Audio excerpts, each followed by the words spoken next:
Épisode 79. Pourquoi l'Afrique a peur des individus libres?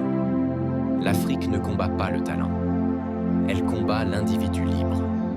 Libre de penser, libre de refuser, libre de ne pas entrer dans le moule. En Afrique, ce qui dérange le plus, ce n'est pas l'échec, c'est l'indépendance.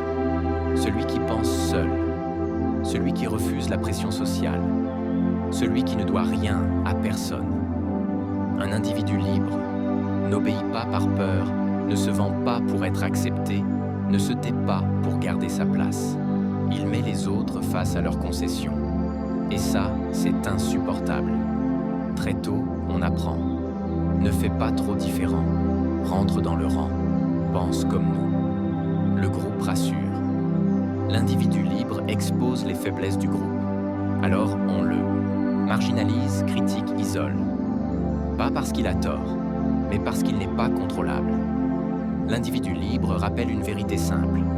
On pouvait faire mieux. On a choisi le confort.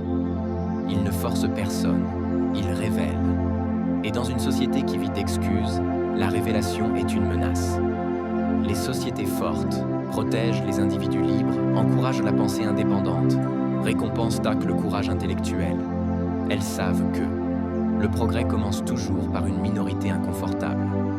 Si tu te sens souvent incompris, à part trop lucide pour le groupe, ce n'est peut-être pas un problème. C'est peut-être le début de ta liberté. Conclusion. Lent. Ferme. L'Afrique n'a pas besoin de plus de conformité. Elle a besoin de plus d'individus libres, responsables et courageux. Métamorphose. Épisode 79. Si tu déranges, continue.